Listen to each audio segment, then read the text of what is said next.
விஜய் அவர்களுடைய தமிழக வெற்றி கழகம் திமுகவுக்கு ஒரு டஃப் ஃபைட் கொடுக்கும்னு நினைக்கிறீங்க? நிச்சயமா விஜய் அவர்கள் பல ஆண்டுகளாக திரையுலகத்துல இருக்கக்கூடியவர். அவரை பார்க்கக்கூடிய ஆர்வம் அப்படிங்கிறது மக்கள் கிட்ட, இளைஞர்கள் கிட்ட இருக்கத்தான் செய்யும். அதை தாண்டி அரசியல் கட்சிகளை, குறிப்பாக திராவிட முன்னேற்ற கழகத்தை இது ஒரு பெரிய அலையாக மாறிவிடுமா அப்படிங்கிற ஒரு அச்சத்திற்குள் தள்ளக்கூடிய அளவுக்கு அது வாக்குகளாக மாறுமா அப்படிங்கிறது எனக்கு தெரியவில்லை. நான் அப்படிப்பட்ட ஒரு சூழலை இதுவரைக்கும் உணரவில்லை அப்படின்னு நினைக்கிறேன். ஆனா let us wait for the election. எனக்கு தெரிஞ்சு என்ன தடை எல்லாம் வச்சாங்கன்னு தெரியல.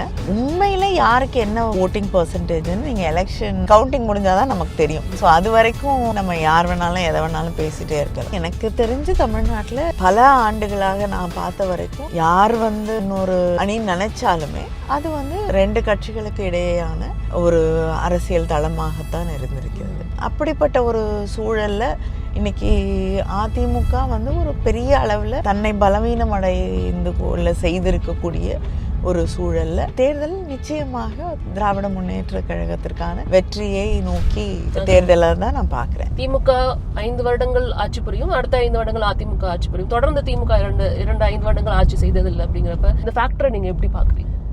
எனக்கு இந்த தடவை ஒன்றும் பெரிய அளவுக்கு நான் மாத்திரம் இல்லை, களத்தில் இருக்கக்கூடிய பல பேரும் சொல்லக்கூடிய கருத்து, மக்கள் கிட்ட இந்த ஆட்சி மறுபடியும் வரக்கூடாதுங்கிற எண்ணமும், முதலமைச்சர் மேல ஒரு நம்பிக்கை இல்லாத ஒரு சூழலும் நிச்சயமாக முதலமைச்சரை மக்கள் அவர் எந்த இடத்துக்கு போனாலுமே அவருக்கு ஒரு பெரிய ஒரு ஈர்ப்பும் வரவேற்பும் இருக்கு அப்படிங்கிறத நம்ம மறுக்கவே முடியாது. அது அவர் கொண்டு வந்திருக்கக்கூடிய பல திட்டங்கள், விடியல் பயணமா இருக்கட்டும், இல்லைன்னா மகளிர் உரிமை தொகையாக இருக்கட்டும், எல்லா இடங்களுக்கும் இண்டஸ்ட்ரீஸ் போகணும், வேலை வாய்ப்புகள் உருவாக்கப்பட வேண்டும் அப்படிங்கிற அந்த திட்டங்களாக இருக்கட்டும், விவசாயிகளுக்கு தரக்கூடிய திட்டங்களாக இருக்கட்டும், இது மக்களுக்கான திட்டங்களை செயல்படுத்தி பெற்றிருக்கக்கூடிய அன்பு அப்படிங்கிறத நம்ம பார்க்க முடியுது. அப்படி இருக்கக்கூடிய ஒரு சூழல்ல எனக்கு ஒரு ஆன்டி இன்கம்பன்சி இருக்கிறதா உணர முடியவில்லை. உங்களுக்கு ரொம்ப நெருக்கமான எதிர்கட்சியை சேர்ந்த தோழிகள் அப்படின்னு நான் கொடுக்கலாம் ஒரு லிஸ்ட்.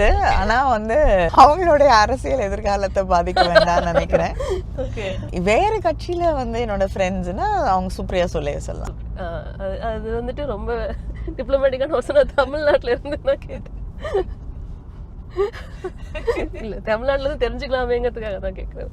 காங்கிரஸ்ல எடுத்துட்டீங்கன்னா ஜோதி இருக்காங்க, தெரியும். ஓகே, எதிர்கட்சின்னு நான் கேட்டதுனால நானும் கேட்கலான்னு பாக்குறேன். நீங்க மேபி அவங்களோட அரசியல் எதிர்காலத்தை நினைச்சு நீங்க சொல்றீங்களா? ஓகே.